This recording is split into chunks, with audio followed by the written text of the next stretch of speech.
Okay, so hello everyone. For this discussion video, we have to focus on the topics of the sum and difference formulas for different trigonometric functions. Specifically, our focus of discussion is on cosine, sine, and tangent functions. So we have cosine, we have sine, and we have tangent functions.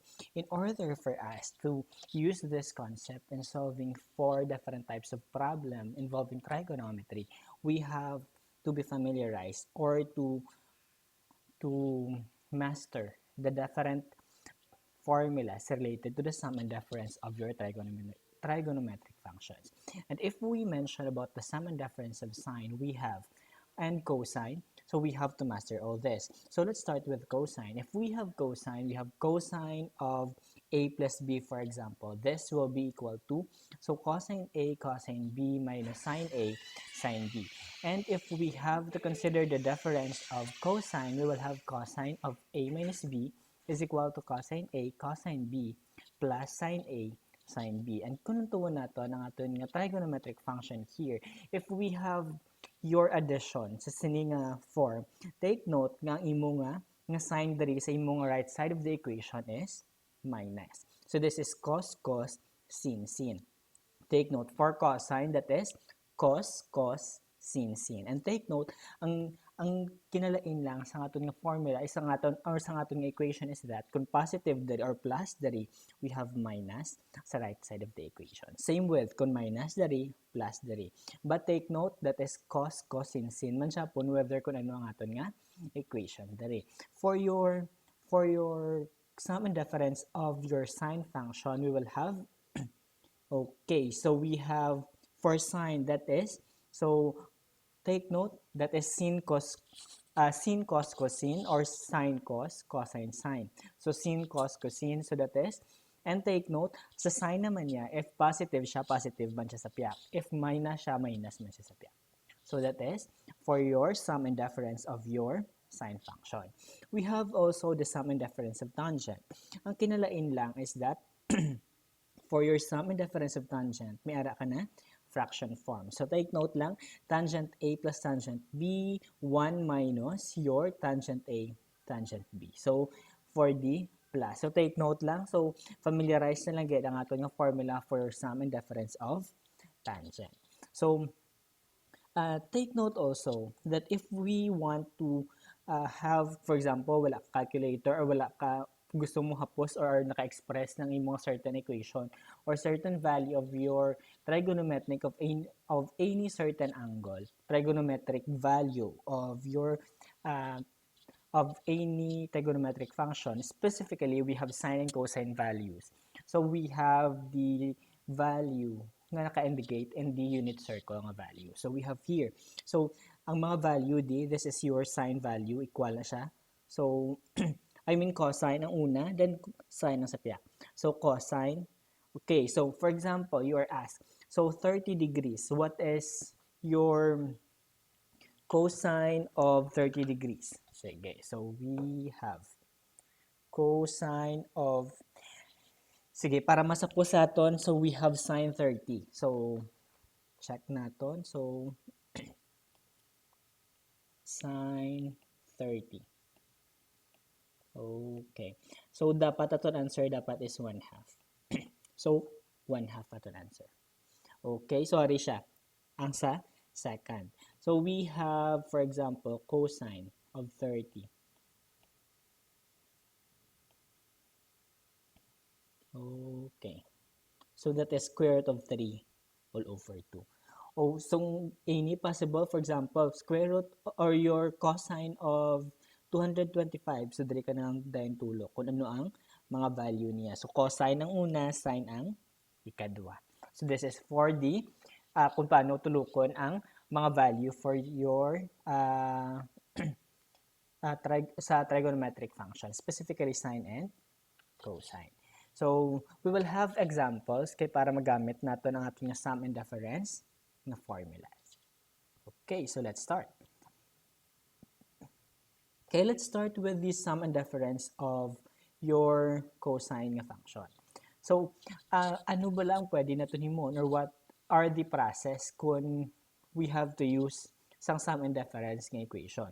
So, ang formula nga nakikita ninyo nga naka-plaster diri are used to calculate the cosine or sine or tangent of sums and difference of certain angles. So, given, for example, duwa ka angle. So, kag pangitao naton ang any possible trigonometric function between the difference or sum sang duwa ka angle. Una-unang himuon is to write. Write sina sang difference sang or difference ni mga formula for specific nga angle. Next, substitute naton ang value of the given angle sa aton nga formula and then we have to simplify. So, I think masapos ni kung ipakita ta siya through example kung paano siya natin ginahimo. So, we will have okay, so um, ang problem nga makita ninyo nga mga problem is that finding the exact value using the formula of your cosine, sine, or tangent. So, for example, ang question is using the formula for the cosine of the difference of two angles. So, find the exact value of, sige, so, makita ta. So, we have, find the exact value of cosine, 5 pi all over 4 minus pi all over 6. So, take note, nakapay ang ato nga mga angles. That means it is expressed in radians, hindi in degrees. So, cosine of 5 pi over 4 minus pi all over 6. So, ano ang pwede na ito himuon dere? So, this is, take note, this is difference. So, cosine of difference of angle. So, based sa aton nga formula, this is equal to, so, may arata cosine A minus B is equal to, so, diretsyon na lang ko, A naton dire is your 5 pi over 4, B naton is your pi all over 6. So, butang ko lang diretsyo, we have cosine of 5 pi all over 4, cosine of pi all over 6, plus sine of 5 pi all over 4, then we will have your sine of pi all over 6. Okay, so take note, if you will be using a calculator, especially if you have a certain calculator, ang tanan ng mga calculators na ginagamit natin is express or is using the unit and degrees. So, para mas safe sa inyo, convert this value into its degree equivalent. Okay, para masapo sa inyo. So, we have, okay, so, pwede man, nga pangitaon mo na lang di. So, we have 5 pi all over 4. Ano na siya? 5 pi all over 4 is 225. Ano siya? 5 pi all over 4. 225. Sige. Cosine 225. Cosine. So, pi all over 6, that is pi all over 6, that is 30. So, cosine 30 plus, so sine 225 sine 30. Okay, para diretsyo ka na lang sa imo nga calculator. Okay, so solving for this one. So, this is equal to cosine 225 sine 30. Cosine, I mean. Cosine 30 plus your sine 225 sine 30. Okay. So we have okay. Okay, so we have aton answer is equal to negative square root of 6 plus square root of 2 all over 4. Okay, negative square root of 6 plus square root of 2 all over 4. This is now your final answer. So this is amo nang pinakahapos nga way to convert danay sa siningang mga values into its equivalent. And take note, again, makita ito na siya diri sa aton nga unit circle. Sorry siya. So, pagtarawon mo lang dyan equivalent sa mga certain nga angles. Okay. So, next, we have, so, for example, ang probably nga mga encounter ninyo nga mga problem is to find the exact value of certain angle. So, for example, we have, you will be asked to find the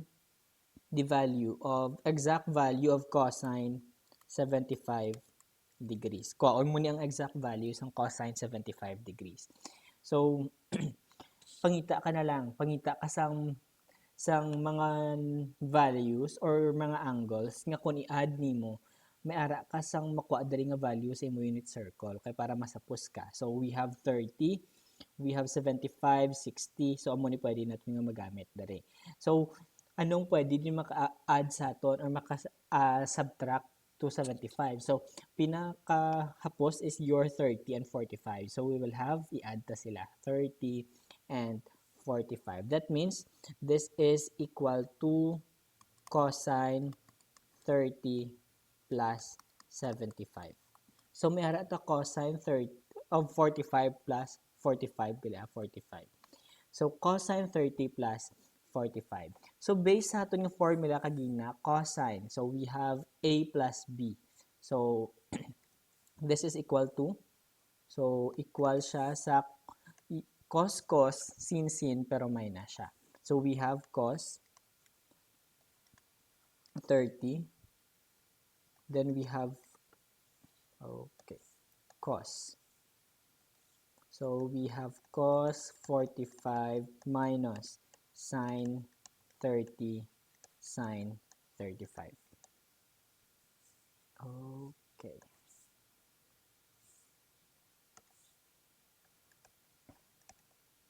$45, I mean. Okay, so perform this gamit ang ating mga calculator. So, this is cosine 30 cosine 45 minus your sine 30 sine 45. Okay, so we have square root of 6 minus 2 all over 4. So, aton answer is square root of 6 minus square root of 2 all over 4. This is our final answer. So, muna man if you will be using the concept of your difference of certain na mga angles. So, pwede ka man kapangita iban nga values nga pwede natin himuon. So, for example, difference natin nga ipangitaon. So, anong pwede natin gamiton? So, pwede ka, for example, cosine of 135 minus, so, 60.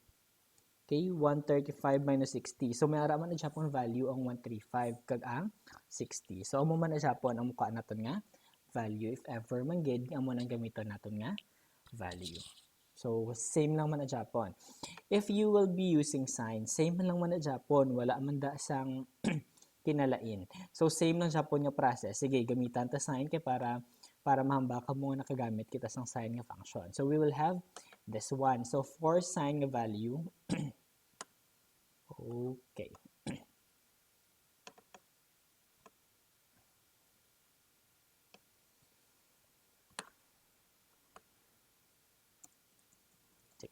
So, we have sine. So, for example, sine 100, sine 15, for example. Or sine, sige, sine 15. Sine 15 degrees. So, sine 15 degrees, anong pwede nimo gamiton nga angle? So, pwede ka makagamit, for example, 45 and 30, minus mo sila. So, we will have, this is equal to your sine of 45 minus 30. Sine 15 man na Japon. So, and then perform your calculation. 45 minus 30. So, this is equal to, sine is, so, sin cos cosine. So, that is sine 45 cosine 30 minus cosine 45 sine 30. Okay, so amo lang muna. And then perform your calculation. So we have, okay, sine of 45 cosine of 30 minus your cosine 45 sine 30. Okay, this is, wait lang. So sine 45 cosine 30 minus cosine 45 sine 30. Okay. So ating answer, this is equal to square root of 6 minus square root of 2 all over 4. Square root of 2 all over 4. Amo na ni dayon naton nga answer. So amo lang man na bisan ano pa nga type of equation, dali mo man lang Japon kwaon sa aton nga formula. So bisan tangent pa na da. So for example, ang ginapapangita sa imo is certain nga tangent. So amo lang na mangita ka lang value and substitute mo lang sa aton nga formula. Wala gina sang difference sa aton nga equation. So same na gina Japon nga type of equation ang aton nga gamiton. Okay? If ever, for example, co-function naman ang yung ginapangita. So magamba ka co-function. So follow lang ang sinyang formula. So for example, cosine pi all over 2 minus theta equal na siya sa sin theta. So if you will be encountering a certain problem considering co-function, so just go back to the formula and itanawon lang kung ano nga mga equivalent ang imo makita. So amo lang man na basically ang concept of your trigonometry. Just go back always to formula. So this is it for now. Thank you. Stay safe. God bless.